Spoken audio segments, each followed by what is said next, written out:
dari segi pandangan Doktor sendiri melihat orang kata transformasi bahasa dalam pembangunan negara bangsa yang ada di alam Melayu ni daripada dulu, ribuan tahun dulu sampailah ke hari ni. Apa kelebihan dia dan apa kekurangan dia yang sedang terjadi? Silakan. Bila bercakap tentang soal bahasa, kita mesti bercakap tentang manusia, ya, kerana bahasa itu adalah milik manusia, ya. Kalau bukan milik manusia, bukan sebelum manusia itu tidak ada konsep berbahasa yang lengkap. Kita lah yang mampu mengungkap bahasanya dengan lengkap kerana kita mampu membina kosakata yang tidak terhad. Begitu yang dikatakan oleh Profesor Chomsky. Jadi berbalik kepada kita sebagai bangsa yang berdaulat, bangsa Melayu yang telah lama muncul di pentas Sunda itu, apakah bahasa kita? Sebelum saya berbincang tentang bahasa kita, bahasa orang Melayu di pentas Sunda pada suatu ketika dahulu, izinkan saya bincangkan sedikit tentang apa yang disebut oleh Ibnu Jinni. Ibnu Jinni dalam kitabnya Al-Khasa'is, ya, dalam juzuk 1. Al-Khasa'is itu ada 3 juzuk, tidak silap saya. Juzuk 1 dia ada menyebut bahawasanya ada perbezaan di antara bahasa wahyu dan bahasa istilahan. Apa yang maksudkan bahasa wahyu? Bahasa wahyu ialah bahasa yang diturunkan oleh Allah Subhanahu Wa Taala. Maksudnya di sini ialah Al-Quran. Ya, Al-Quran, hadis. Itu yang disimpulkan oleh Ibnu Jinni dan gurunya Ibnu Faris dalam kitab Sahib. Dan seterusnya, apa yang dimaksudkan bahasa yang bukan daripada wahyu? Dikenali sebagai bahasa convention ataupun disebut dalam bahasa istilahian. Apa yang dimaksudkan dengan istilahi itu atau convention? Mengikut takrifan yang diberikan oleh Ibnu Jinni, dia mengatakan bahasa itu dicipta oleh manusia apabila ada lebih daripada 3 orang ahli bijak pandai di sesuatu tempat itu ingin menamakan sesuatu terhadap benda. Jadi, sebagai contohnya, kita ambil contoh, katakan di zaman Nabi Daud, ya. Sekiranya di satu kampung itu ada 3 orang lebih 3 daripada 3 orang ahli mufakir ataupun bijak pandai ingin menamakan sesuatu benda itu, maka jadilah ia bahasa. Ada musamma, dia kata al-asya' al-musammiyah, yang sesuatu itu diberi nama dengan diberikan nama, maka terjadilah ia bahasa itu. Sebagai contohnya, kalau dalam satu kampung itu atau satu bandar, satu negeri itu mengatakan bentuk S itu adalah huruf 1. Semua orang di kampung itu, di negeri itu akan mengatakan, oh, bentuk huruf 1 ialah S. Simbolnya adalah S. Nampak tak? Itu konsep simbol. Jadi justru kalau kita nak tahu apakah simbol bangsa Melayu, bahasa Melayu pada ketika itu, sudah pasti simbolnya bukan macam hari ini. Sebab simbol itu berubah. Simbol berubah berdasarkan kepada perubahan pemikiran manusia. Berdasarkan kepada perubahan kingdom ataupun pemerintahan, ekonomi, kedudukan sakafah ataupun culture. Maka berubah dia punya kedudukan simbol ataupun bentuk simbol itu. Apa yang ingin saya kemukakan di sini ialah apakah simbol terawal bahasa Melayu? Berdasarkan kenyataan dikemukakan oleh Shahradah, seorang ahli linguis Jerman, dan juga Jaspan, saya membaca beberapa artikel yang ditulis oleh mereka, dan beberapa yang lain lagi, bahawasanya bahasa Melayu di pentas Sunda ini ada pengaruh Phoenician. Ada pengaruh orang-orang Phoenician. Siapakah orang-orang Phoenician? Orang Phoenician adalah orang Proto-Arab. Mereka itu, ada 2 pendapat tentang orang Phoenician ini. Mereka itu berasal daripada Ugarit. Itu pendapat pertama. Apabila mereka kalah berperang dengan orang-orang Aram itu Damsyik sekarang ini. Dulu dinama kota Aram. Sebab tu orang Damsyik disebut Sin bukan Sin, disebut Shin. Sebab tu kita tengok dalam Bible, ili lima syabaqtani. Itu bahasa Aram itu, dia kata bahasa Aram. Tapi perubahan hanya berlaku pada Shin. Ya. Jadi bila mereka kalah, mereka turun ke bawah dan berasimilisasi dengan orang-orang Kanaan. Dan sekarang ini dikenali sebagai Lebanon. Pendapat kedua pula mengatakan bahawa orang-orang Phoenician atau Punic ini datang daripada Ninaweh. Ninaweh ini ialah kampung, ada tempat negeri yang di Iraq, dekat Babylon, dekat bahagian atas Iraq.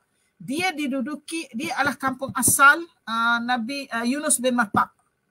Yunus bin Matta, Nabi Yunus. Jadi masa itu kan mereka ini bernomad dan mereka ingin pergi ke Palestin.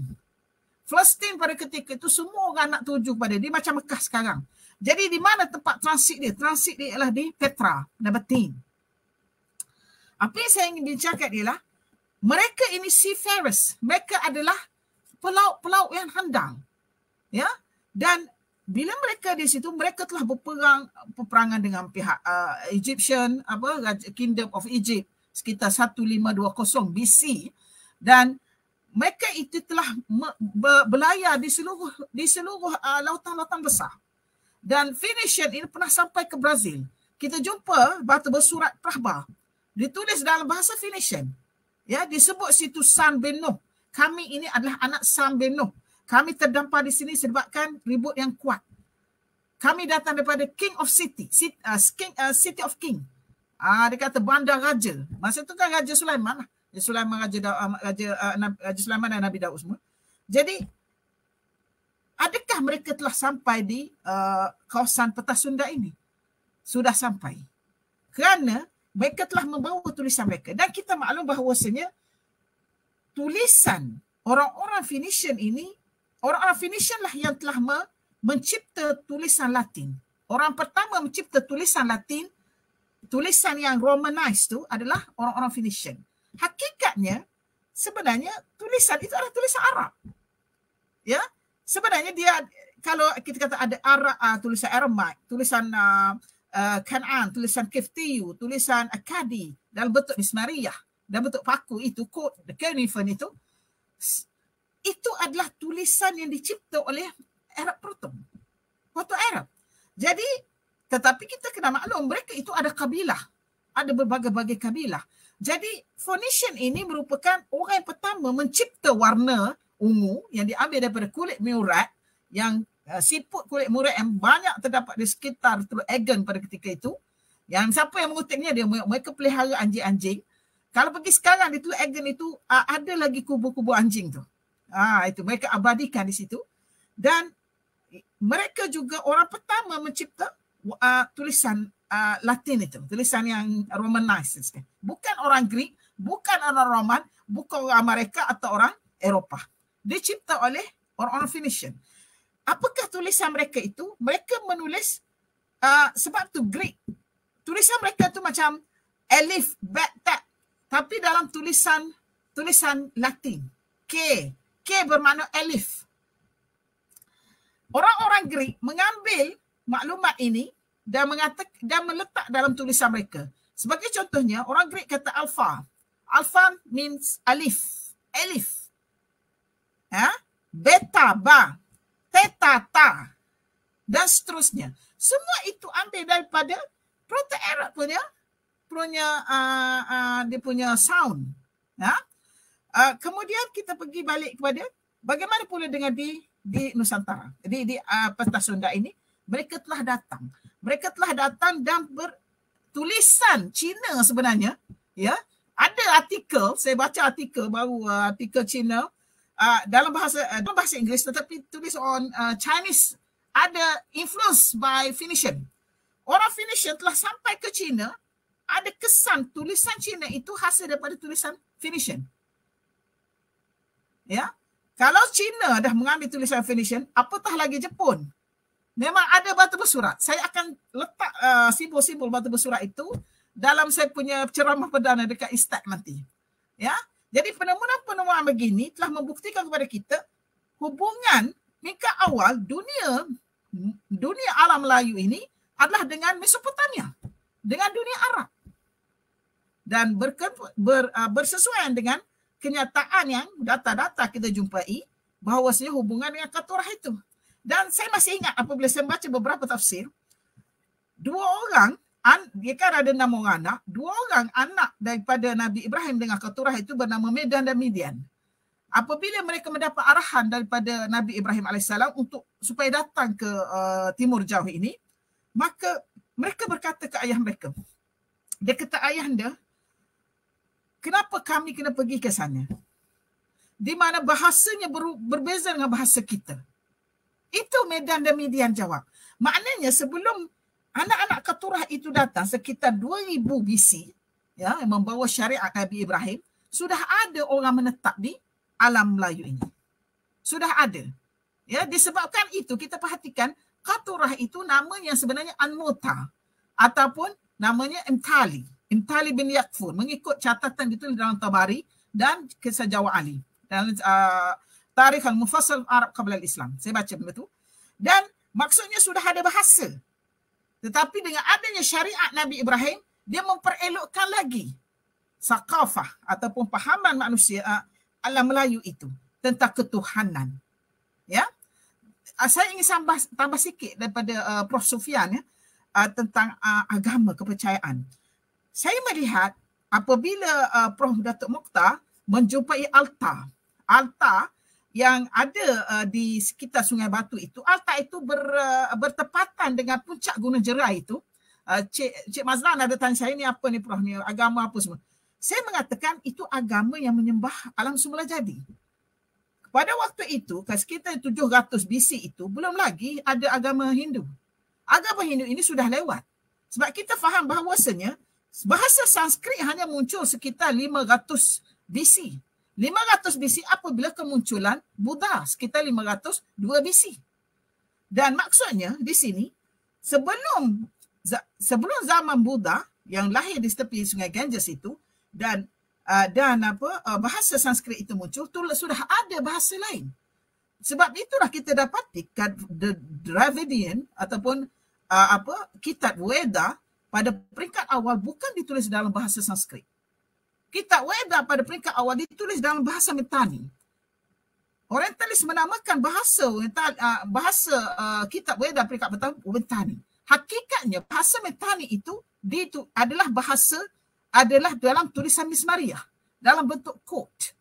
Dan kita dapati bahawasanya mereka menamakan Mitanni itu nama raja yang memerintah kawasan di sekitar Teluk Widian dengan di sepanjang di bawah di utara India itu, dia utara India dekat Syria, sebelah the east of Syria and the north of Baghdad, Babylon itu ada satu kerajaan sekitar 1400 BC nama kerajaan Mitanni.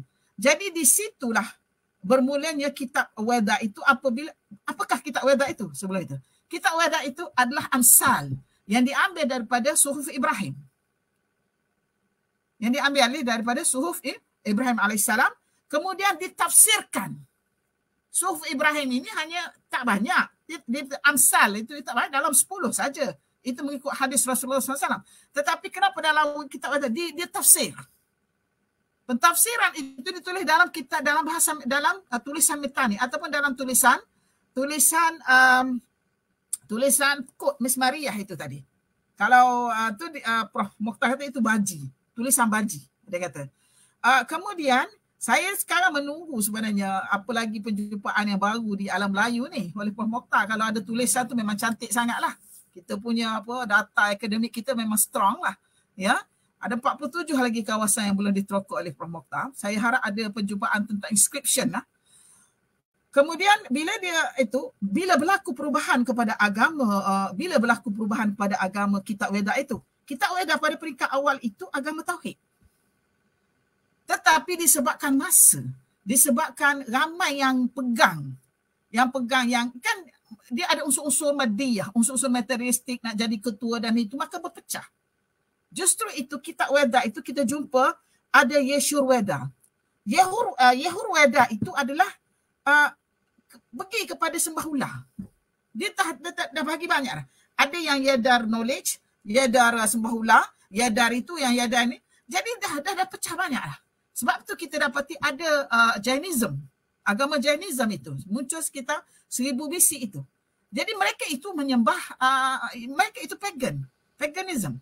Jadi bila disebut pada pagan, sebenarnya seluruh dunia ini sesudah kelahiran Nabi Adam alaihissalam, apabila sikap manusia, bila mereka tidak sampai kepada, tidak berjumpa, bertemu mata dengan, tidak berhadapan dengan nabi-nabi, mereka jauh daripada tauhid, mereka ingin menjadi satu pegangan kepada kehidupan mereka, justru mereka menyembah alam semula jadi, supaya ada kuasa yang membantu mereka. Ya, sehingga kan zaman Nabi Syuaib, sekiranya Prof. Sofian cerita pasal Nabi Musa alaihissalam yang kaumnya pergi sekejap je, 40 hari je pergi, tapi bila turun kaumnya itu sudah sembah sapi emas. Padahal dah lihat dah Nabi. Kaum Nabi Syuaib pun sama, sekitar 700 BC. Nabi Syuaib itu kaumnya menyembah pokok aikah. Menyembah pokok aikah. Jadi penyembahan terhadap alam semula jadi itu sudah berlaku di merata tempat. Bukannya saja di kawasan alam Nusantara atau alam Melayu ini. Ini bermaksud penyembahan yang berlaku di kalangan penduduk di alam Melayu pada ketika itu bukannya daripada agama kepercayaan Hindu atau kepercayaan Buddha. Ialah kepercayaan untuk menjaga diri sendiri supaya ada satu kuasa yang menjaga keselamatan mereka. Itu peringkat awalnya. Itu pengerusi setakat ni.